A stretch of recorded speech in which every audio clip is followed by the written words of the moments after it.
Alright, let's try this again, see how it goes.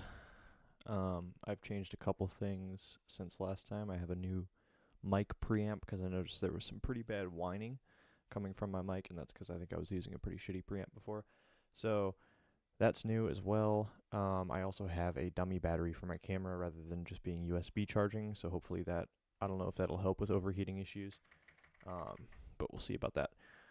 So I'll just get right into it where I left off last time. I'm going to be lubing some switches for my SmAllice here. The switches I'm going with, again, Cherry MX Browns. These are the Hyperglide variety. And the reason why I went with these is because I don't have that many tactile boards, and I'm kind of tired of these boring linears that are in this one, which is one of the reasons why I haven't been using that board as much. So we're going to be going with Cherry MX Browns. I put them in a board that I made for a friend of mine recently, and I was really happy with how that turned out. So I figured I'd go with them again for my board. The springs that I went with, I'm not going to be using the stock springs. I'll show you here. I have these, I think they're Geon maybe? I forget the brand, but I used them last time I had a board with MX Browns, and I really like them because they're very like snappy on the return. I went with 60 grams because I want this to be a little bit lighter. So I'm going to be using those springs. They're triple stage springs, and what that means is that they have this little they have two compressions in the middle, and supposedly what this means is that you have a more consistent weight press on the way down, and then a faster return spring rate on the way up. So that gives that snappy return. So we'll see how that goes. I liked them last time I used them. Let me just open the last package here. Luckily, this board being a 40%, I think I'm only going to be using 52 switches, 52 or 53. And since these were sold in packs of 18, I only ended up having to get 3 packs. So, and with, Cherry switches being not the most expensive switches, that ended up being pretty cheap. This one's being a little difficult. There we go. I apologize if my hands are a little bit battered today. I was working on my car earlier, and even though I was wearing gloves, they still got a little damaged. So here are the switches. We're going to start, of course, by opening them up so we can begin lubing them. I'll kind of start a pile over here. Normally I have little bowls to put the components in, but I think I'm just going to make little piles for today. So let's take a look at the inside of one of these switches. I wonder if I can just zoom this in. It's not too bad. There is a Cherry MX Brown. Top housing. The stem here. No lube. Oh wait, hang on. There's actually a little bit of factory lube on the slider there, the little legs. That's interesting. I was hoping there wouldn't be. This is the spring, very generic, short. I can compare it to one of the new springs here.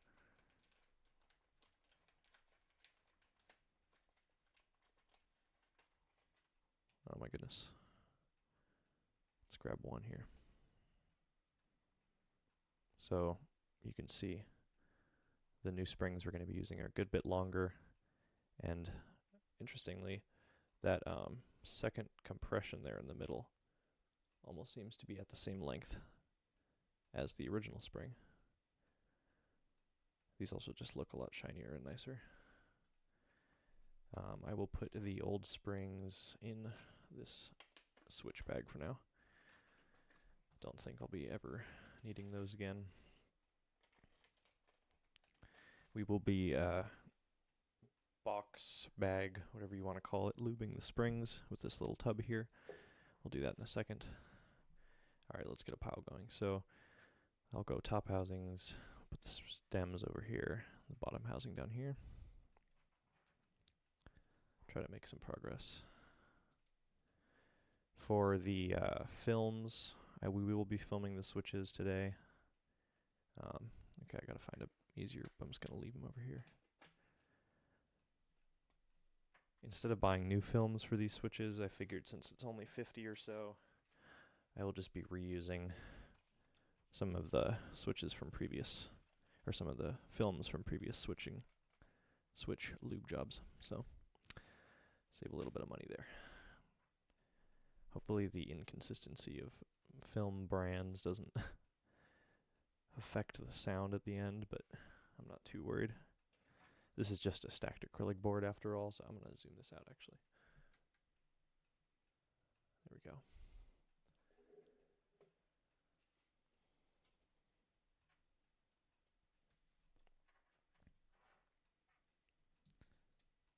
I'll do a little sound demonstration of what the board sounds like right now. I do have a video on my channel as well showing the sound, but here I'll do a quick little update.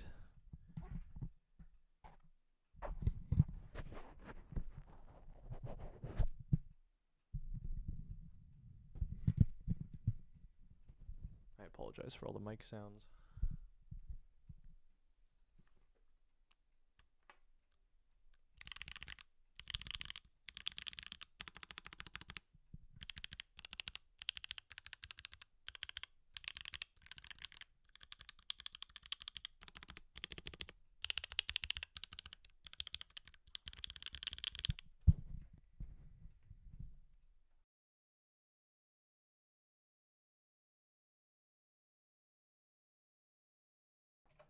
So it's not a bad sounding board as it is now, but again, I just have so many linear boards that I don't really have a reason to type on it that much.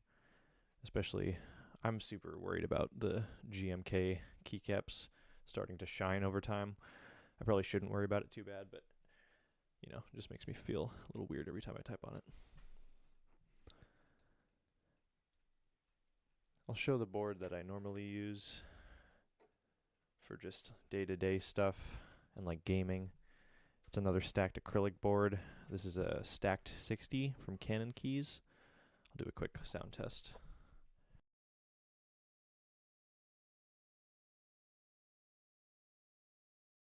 So these are, I think, box creams from Novel Keys.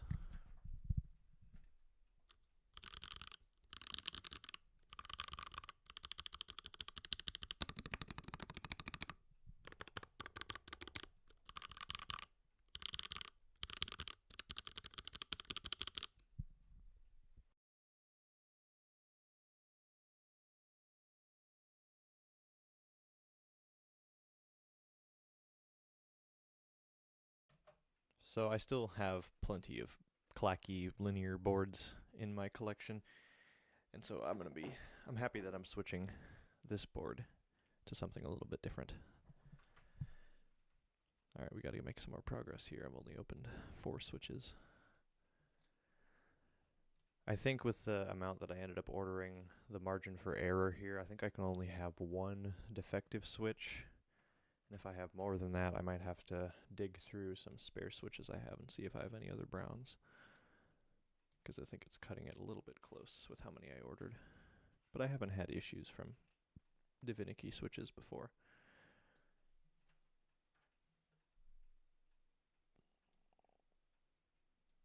So, as for the series of streams that this board will have, I think this will be the only switch lubing stream I'll do. Whether I finish these today or have to end up finishing them off stream, that's one thing.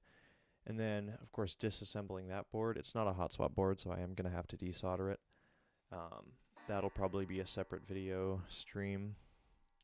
And then reassembling with the new switches and everything. That could be a separate part as well. Thank you to any of you who helped get me to that 50 subscriber mark to start streaming. I was very happy to see that video I made got a few subscribers off of that, and I was able to stream because of that, so thank you. Not sure how the streaming's going to end up going, but I figure just as a way for me to work on keyboards, kind of document that, and then it ends up making like some extra videos for the channel too. And then for certain streams, if I end up going a little bit more in with these, I'd consider doing like video highlights, editing them afterwards, something like that. We'll see how it goes. I'm just kind of excited to be documenting, putting this all on camera and everything.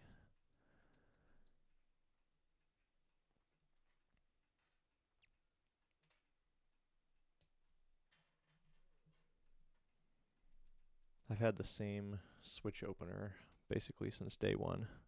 I don't even know how many total switches this thing has opened, but well over 1,000 at least.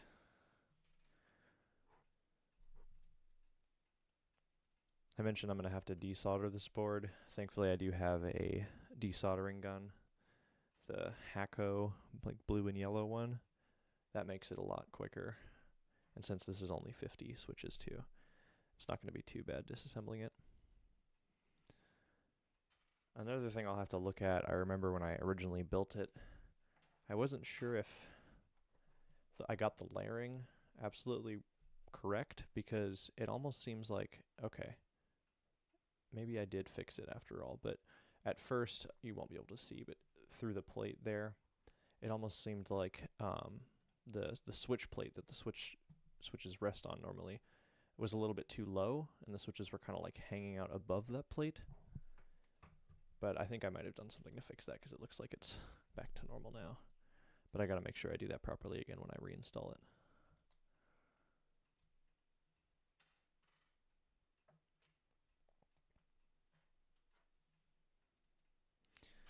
How do these switches actually feel now? Not too bad. I think the factory lube definitely plays a part. They're not very scratchy at all. Let me hear how they sound.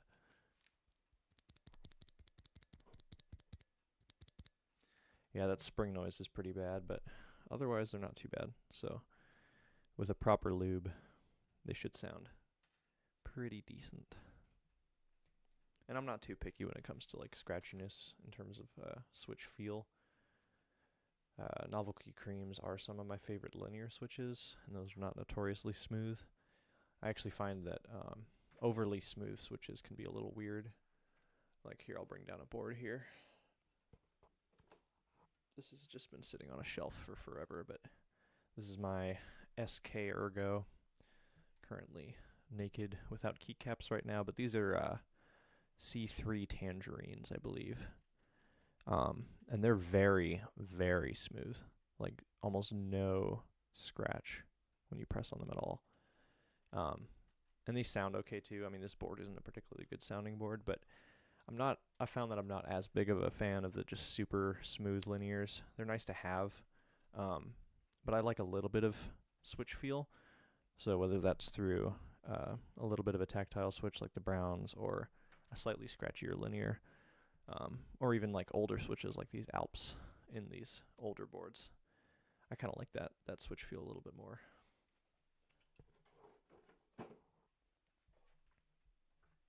All right, back to opening switches. These are 5-pin, I believe. Yes, 5-pin, and I think I didn't confirm, but oh shit. Is that 5-pin in there? Yes, okay. No, we're fine. These are okay. We don't have to clip them. Got a little worried there. Trying to think, when was it that I first built that SmAllice board there?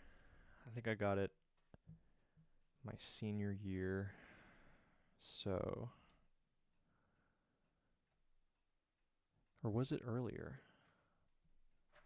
I brought this board to school like most days, and I wanted a 40% for that reason, because I wanted it to be, compact, not take up too much space.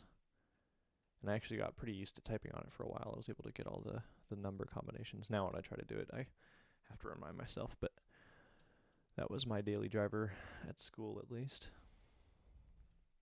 But I've had it for a while.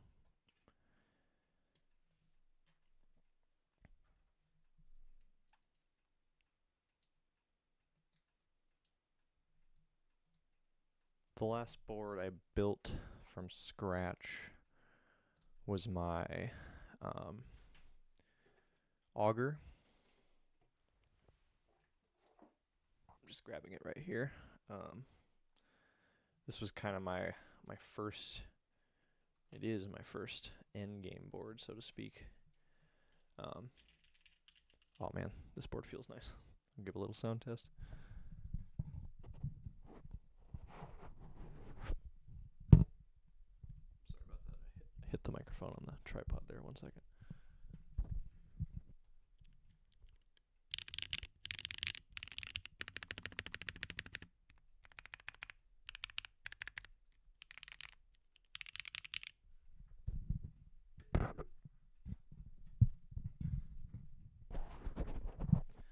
Oh,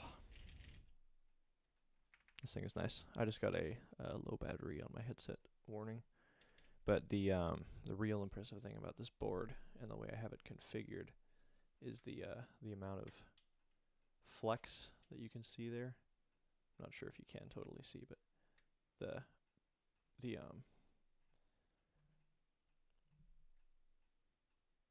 can't really see.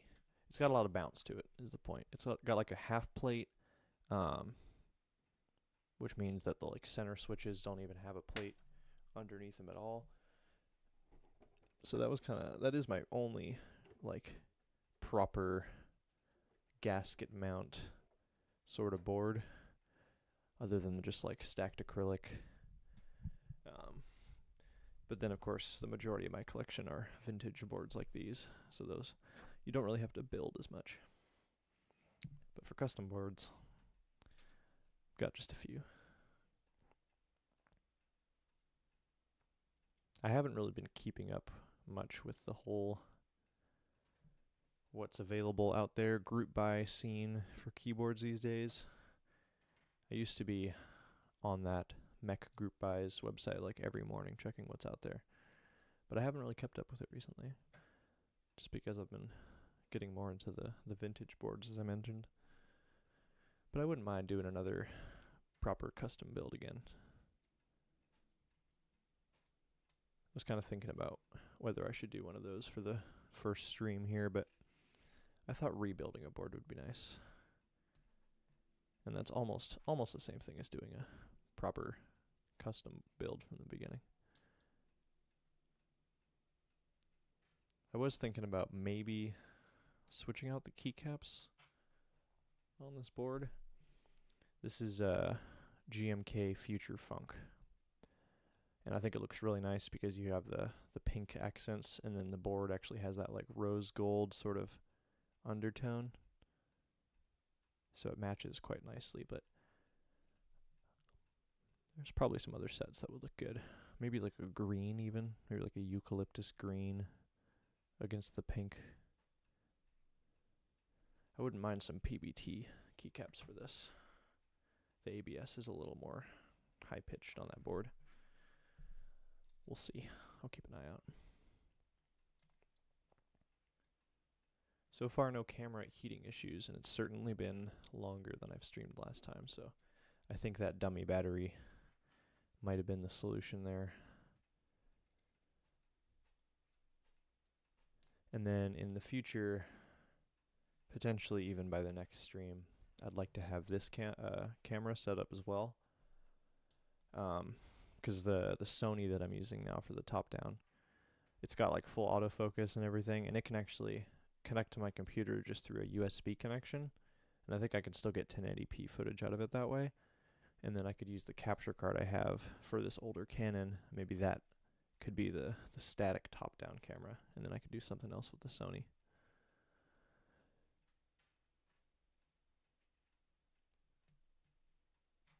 But I'm glad to just be kind of jumping into this streaming thing.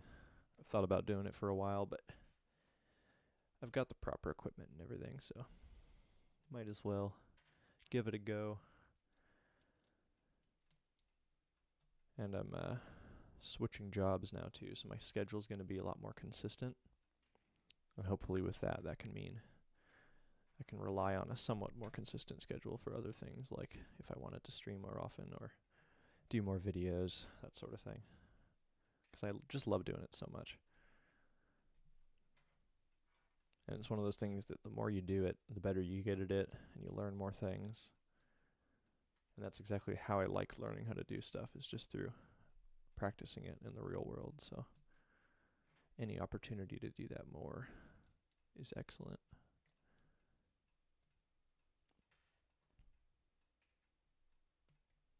The one thing I'm missing right now is some good Korean instant coffee. I used to always make that when lubing switches, but I don't have any on hand right now, unfortunately. I've also got to go to work pretty early tomorrow, so I can't be drinking any caffeine.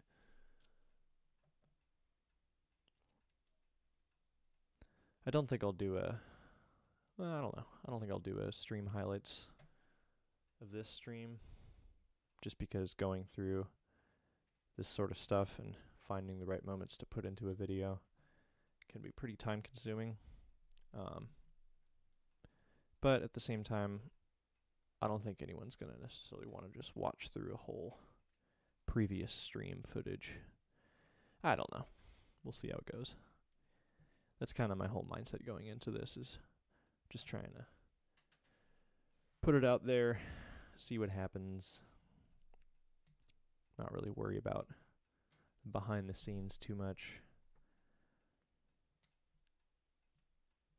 But again, as I mentioned, this is just kind of the stuff I like doing. Graphic design, video production, that sort of stuff. So any chance to do more of that, I'm happy for. Man, we are going through these quickly. I feel like it usually takes me a lot longer. I've only got like 15 maybe left. Then we can get started with lubing them, which takes a lot longer, of course, but I think the last batch of switches I did, which was for a full size, I mean, that's like 103, I think, 104. So this is like half that.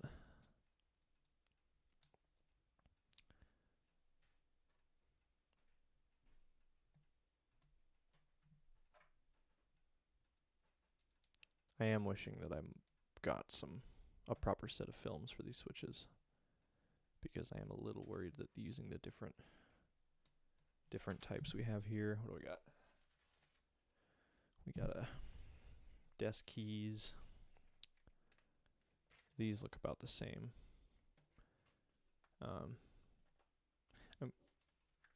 They're all the softer variety, so that shouldn't be too big of a problem.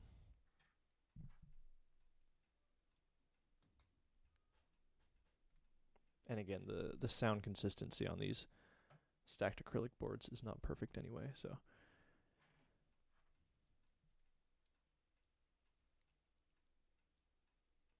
I haven't even tested my audio to see if I sound okay. Hang on one second. Let me pull up my stream here. If I'm listening to myself.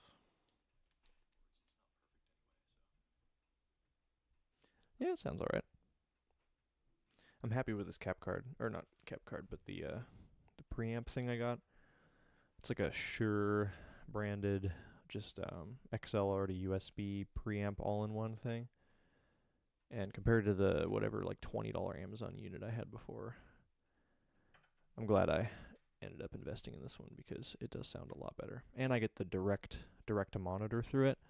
So normally I just had to hear myself on through like voice mod, but now I can just have it plugged in directly, and there's like 0 latency. It is very nice.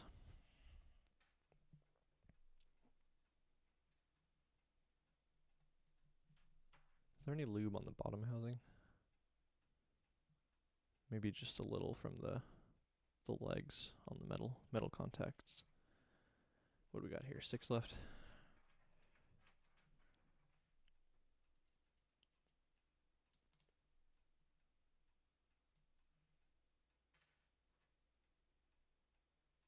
Nope, that doesn't go there.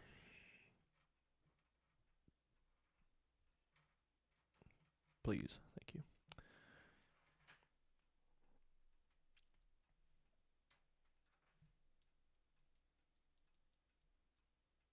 These feel a lot more tactical than the previous browns that I was working with. I don't know why that is. I was using, I guess what you could call vintage browns. If you want to look at the board I'm talking about, it's on my channel actually. It's that black cherry G80 11.9 something, with the tall keycaps.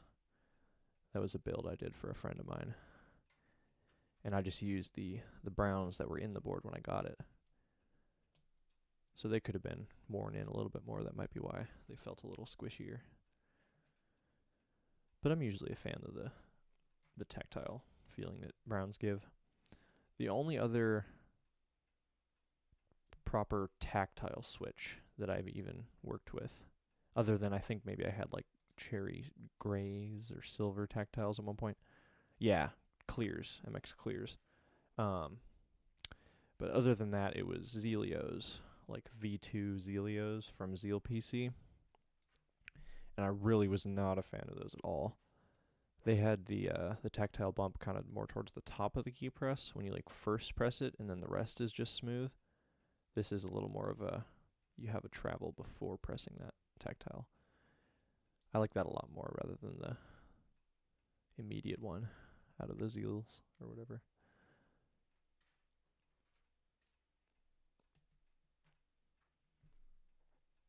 And then if I recall, the only problem with the cherry clears that I tried, I don't think I spring swapped them. So the switches had just like the regular, I think like 70 gram maybe springs in them. And that was very fatiguing, especially when accompanied with the tactile switches too. So there's all those taken apart. Now we can get started with the lubing of them. We're going to be going with some of this 205G0 from Divinity, which has kind of been my go-to supplier as of late. They just seem to have everything I need. We'll be using the brush that I've used since day one. Paintbrush. Got a little jewelry holder for the stems. And then, of course, trusty pair of tweezers. Also since day one, been using these. Sorry about that. These will be for grabbing the springs and whatnot. And then I got the films ready here. Let's get started. I don't want to clutter the frame too much here. Hang on, there we go. Alright, so we'll start with the springs. I'm just going to go ahead and lube all these. I know I only need 50 whatever, so like less than half, but once I use 50 of these, I'm not going to have a reason to keep 50 something else, the rest. So these are very nice. They're like,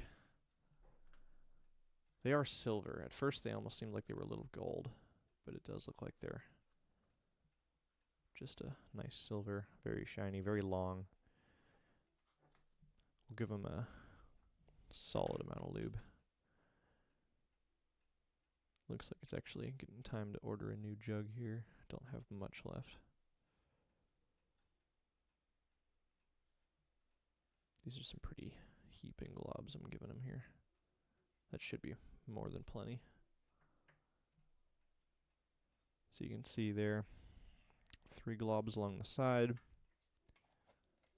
Just go ahead and close that lid and do the classic shake around here. There it goes. Get some good even coverage.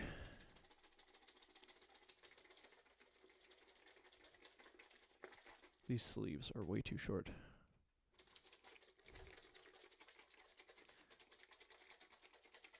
I wanted to wear something brown to go with the MX browns, but should have gone with something else.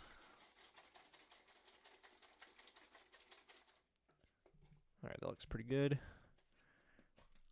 There they are. Let's see. Feels about right when you shake it. It's quiet. Alright.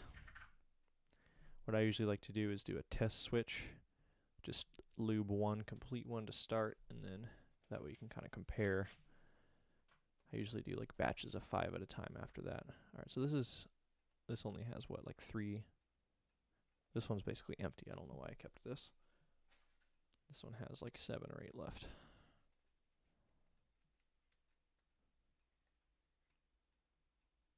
So we'll start with a film. I guess I'll go through and show the process if anyone hasn't done this before. Just zoom in temporarily here. I gotta get a more stable tripod. This one's a little jiggly.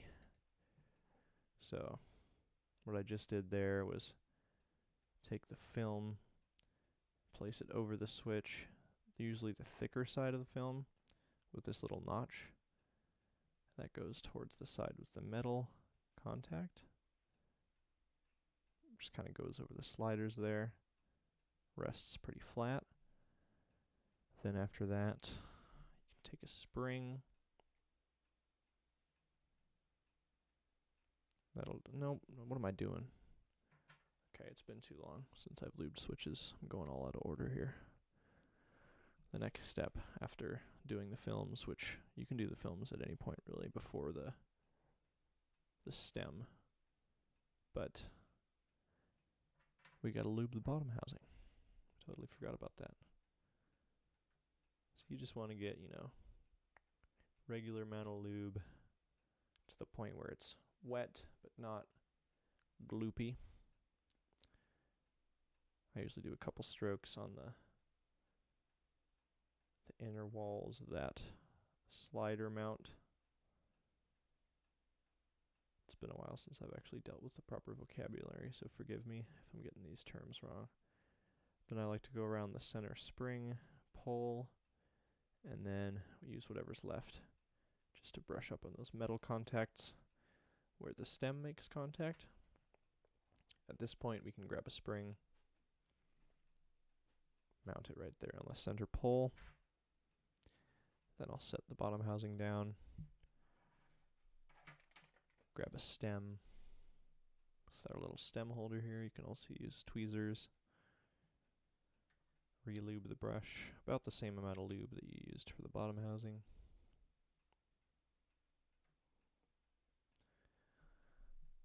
I'm going to go with a slightly lighter coat of lube on these, just because they are factory lubed and already pretty smooth. So I usually like to distribute a little amount on each side before going through and properly coating all the surfaces around the sides of the switch. And then with whatever is left on the brush, be sure to get the top of the side posts there.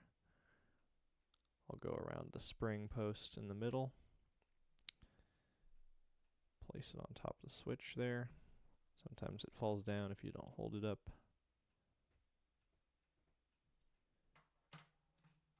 And then the last step after realigning the film here because it fell off is going to be to put the top housing back on, making sure you have the orientation proper, and then just keeping everything together as it closes in. And there's the switch. Ooh, that is nice. Wow. Hold on.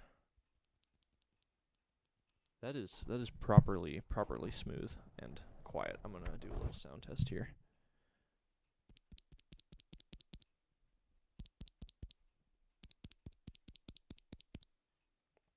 I'm not sure how well you can hear that, but that is very smooth, and it feels great too. Yeah, this is gonna be, I'm glad I went with these. They will be very nice in this board. So there's our kind of test switch out of the way. Now I usually like to go through and do batches of 5. I forget exactly how many there are total here. Normally I would, I'm not going to get into my system, but let's just get started here.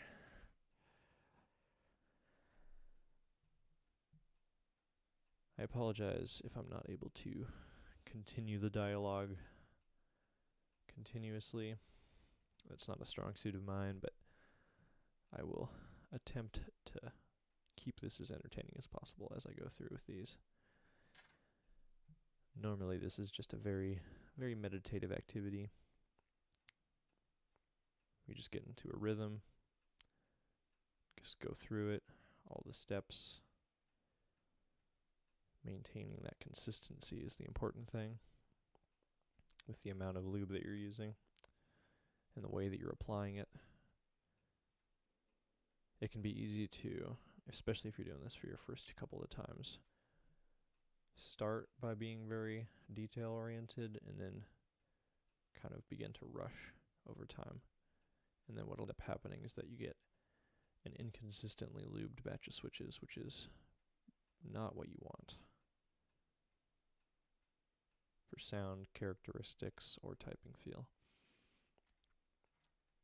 And overly lubed switches are some of the worst feeling things, I think.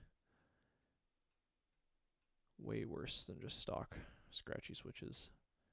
Because you get that like muddy, goopy, slow to return sort of feeling.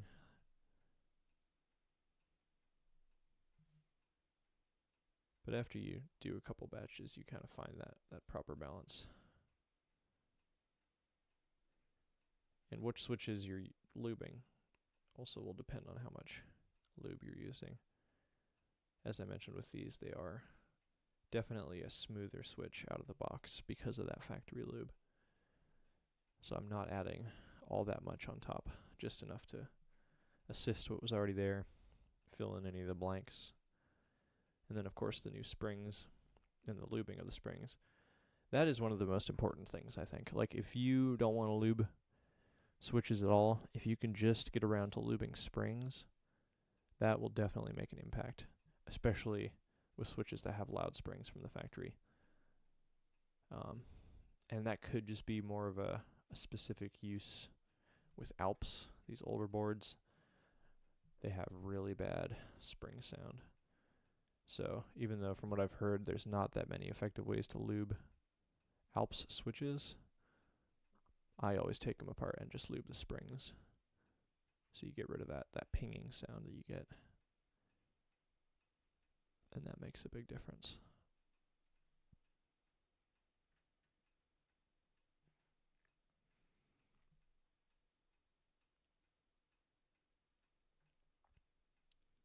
I think the spring weight of the switches that are in this board right now, I think they're 67 gram. I would have to go back and check, but that was kind of the weight I used for most switches around that time. And going back now, I actually think that's a little too heavy. I've come to appreciate lighter switches as of recently, kind of in the 57 to 60, 63 range. So today we're going with 60 grams, especially since I heard with these they're a little bit stronger feeling. So like people said that if you're used to like 65 and you go with 65s, they might feel like 67s or so. So I went with 60s to kind of go for like a 60 to 63 sort of feeling. You don't want to go too light on cherry browns because they're already not super tactile. So when you get really light, they just basically become weird feeling linears. So you still want a little resistance. All right, now we got to grab some films for these.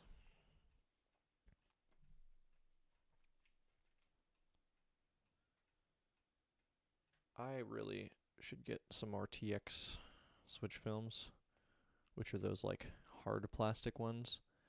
I'm really not that big of a fan of these soft peel away ones. They are a lot harder to actually get on the switch. And then if they do end up like bending or falling off, I apologize, my clock is going to be going off now for the next couple seconds here. But yeah, these softer ones are not as nice to work with, even if they are a little more insulating. What happened to my hand here, man? I was like doing a bunch of electrical work behind my dash. So no doubt I scraped up my hands pretty bad. But I'm happy I finally got my car radio to turn on.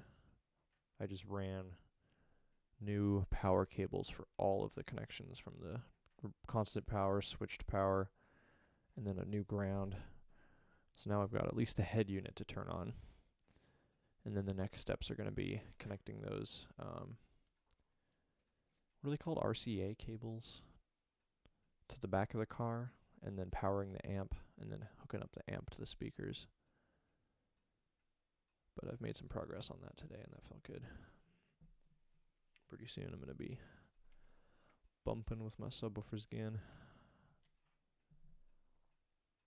Because honestly, it sucks driving a car with no music playing capabilities. Especially with a car that has that loud of an exhaust leak. It's an 87 Volvo 240 with basically just a huge hole in the exhaust. So it is very, very loud and with no music to cover that sound. It's not the most pleasant riding experience.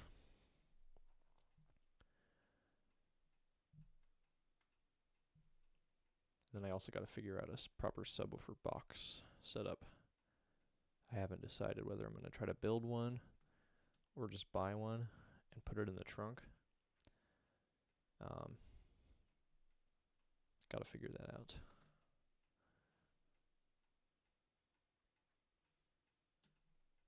And then of course there's the risk of doing all that installation, putting all that stuff in the car, and then having the car die on me, because it's not the most reliable car, to be perfectly honest. Even though it feels reliable in driving it, it's got that kind of like attitude of I'm never gonna die. But it is old.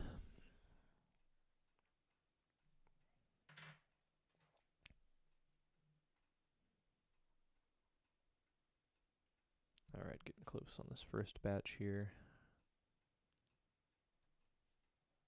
I gotta do a better tripod setup here. I've got the tripod actually just resting in front of me and I'm sitting behind it. So my arms kind of have to be on either side of the tripod. And that makes it so I'm kind of craning to see over. But yeah, for today I really just wanted to get the cameras running, see if I had any overheating issues, and then get started with these switches. So for the future streams, expect maybe a little more production value.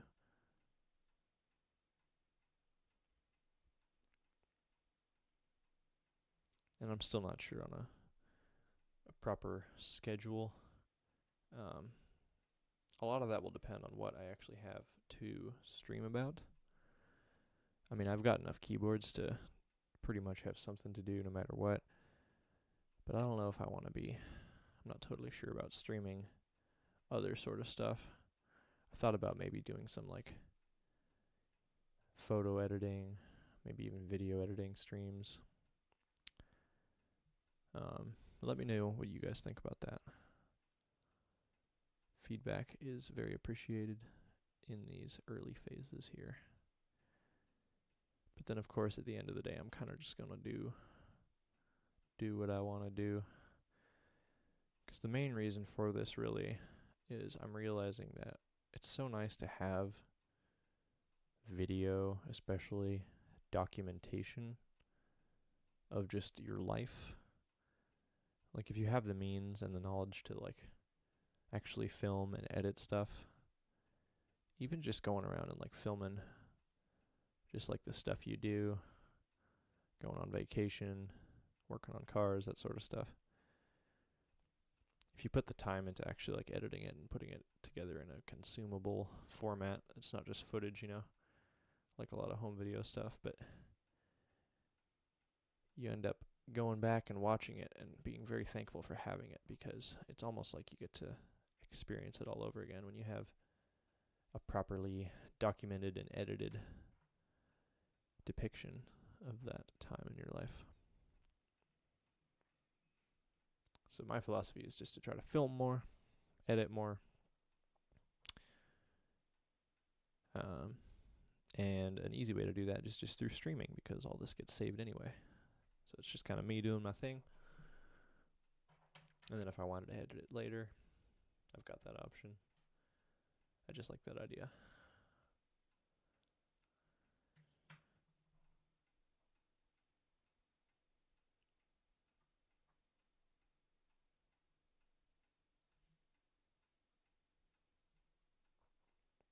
What am I doing here? I need another stem. I've got one down here.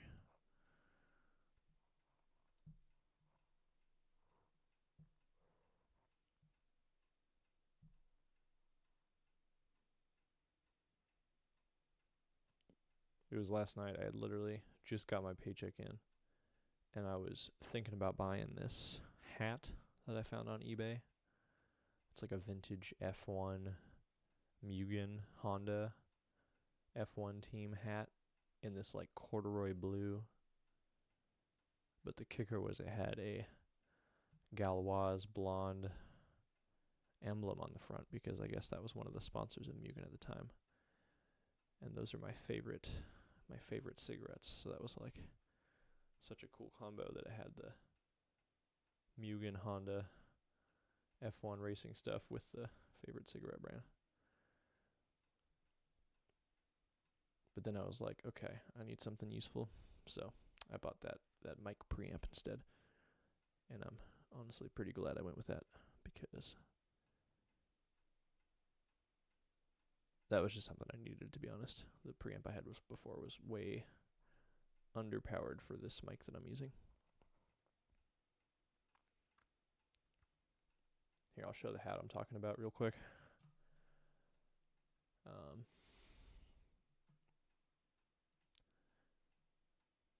Just 1 second, let me pull it up here. There it is.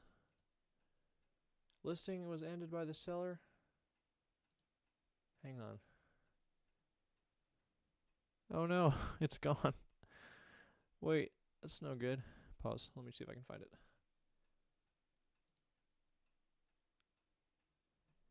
Damn, it's not even in my offers.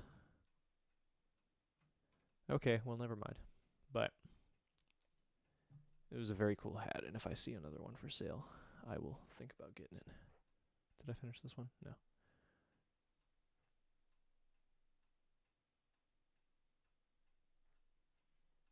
Did I? No. This is really, honestly, not the most comfortable setup I've got here with the camera in front of me.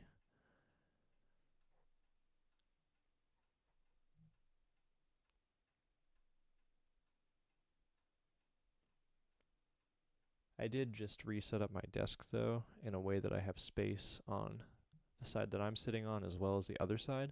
There's like an equal amount of space on either side. So what I could do is I could potentially set up a tripod on the other side. Oh my god, what just happened?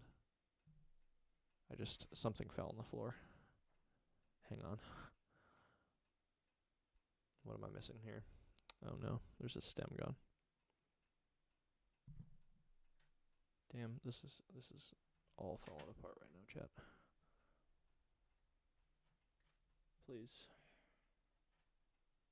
That's the problem with these long springs, that you can't really rest the switches on the ground because they're so top heavy. And there's still a missing stem somewhere on the ground that I need to locate.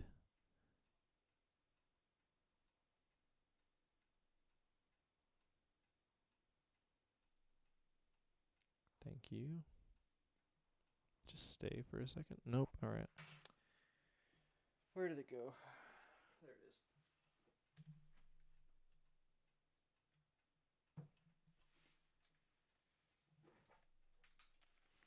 And of course I drop it again on the way up. Hang on.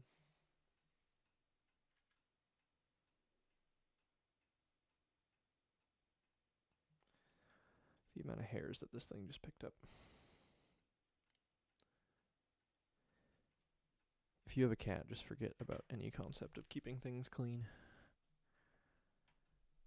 I gotta just like get all the hairs off this thing.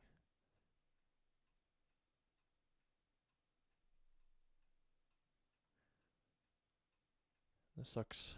The sad thing about this board too is there's not even any switches I could use for, like, if there was a shitty switch, I could just put it in like the pause break key that like I normally do on these bigger keyboards. I don't have any keys like that on this one.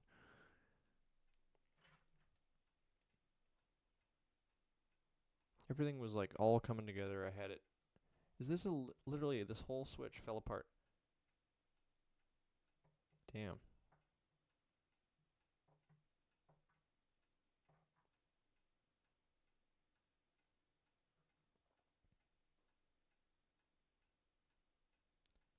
Okay, where's the stem?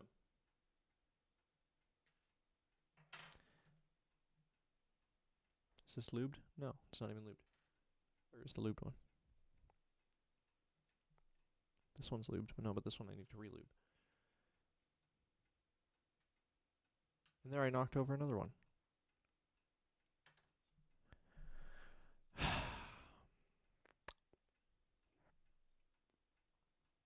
Why does it have to be like this? Everything was going perfectly fine. This whole batch was almost done.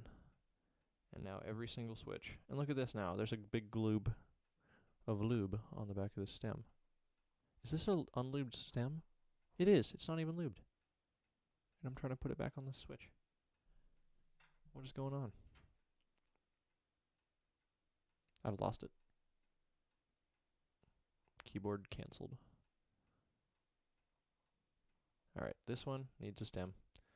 This one, I'm just going to close it up because I'm not trying to have any more of these fall over.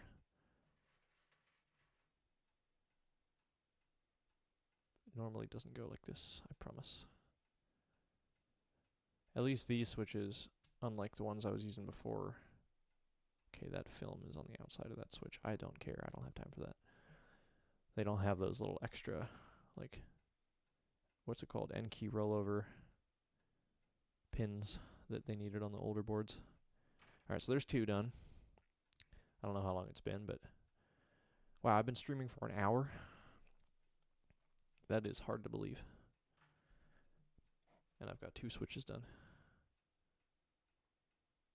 So we're at a rate of 30 minutes per switch, which isn't too bad.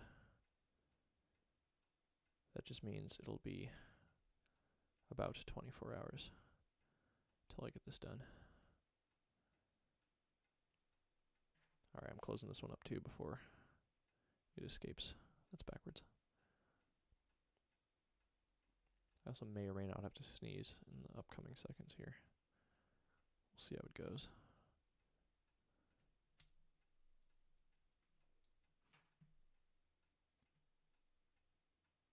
Alright, never mind. No sneezing.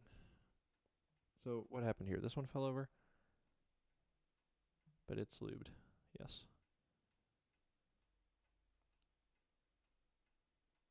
And then one of them fell that needs to be relubed, and then there was one that hadn't had a stem at all. So, glad we got that figured out. Oh, that's so nice. I think part of it is because of that spring. It has a very snappy return, which is nice on the tactile. Like, it goes down very smooth, and then it's just back up. Honestly, yeah, these almost feel like there's like a little, I might have over-lubed these. There's like a little delay on the return. It almost feels like a little more squishy. Alright, 2 more stems. Let's get this first batch out of the way.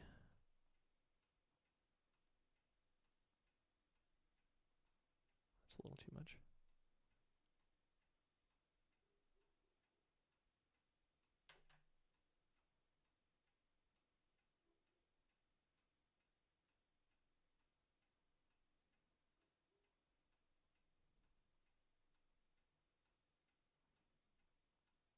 Alright.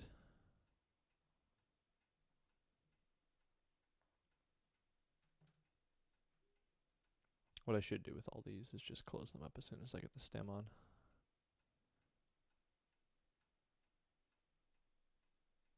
See, these films are just annoying. Oh, that's about to fall. There we go.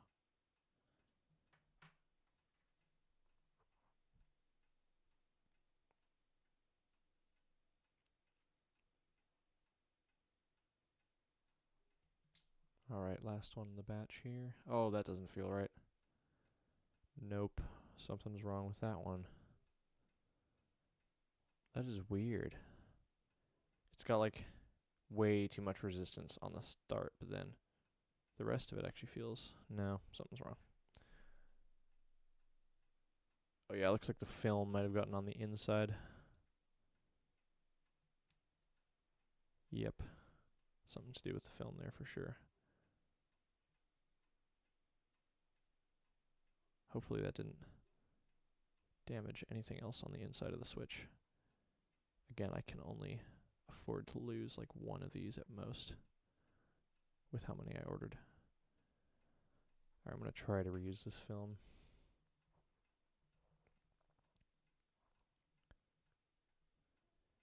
And a nice thing about having two cameras set up would that be there can be that variety.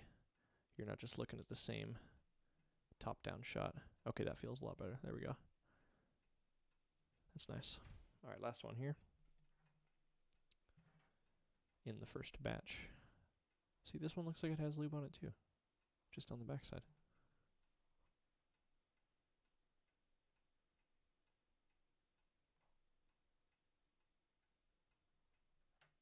Looks about right.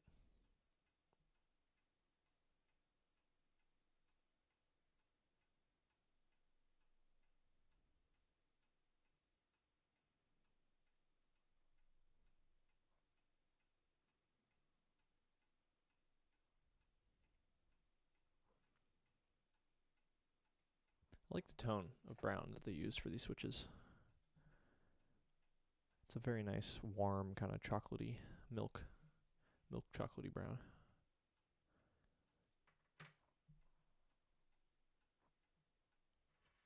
And I'm a fan of the cherry switches when they're just in the simple, just black housing configuration. Not a fan of the like see-through ones as much.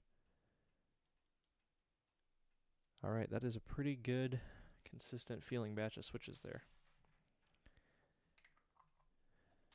I think I am going to finish the rest off stream, just because there's not much going on right now. But for when I start, disassembling the board and all that, I will make sure to document that and be streaming it. As for when to expect that, maybe this upcoming Sunday. Otherwise, later in that week. Thank you to any of you who are watching this, whether it's after the stream has been published or during the stream. Thank you for being here. It does feel very good to be streaming. And of course, there's going to be quirks that get worked out over time and all that. But for now, I'm very happy to have started doing it. So thank you for all the support. And I will see you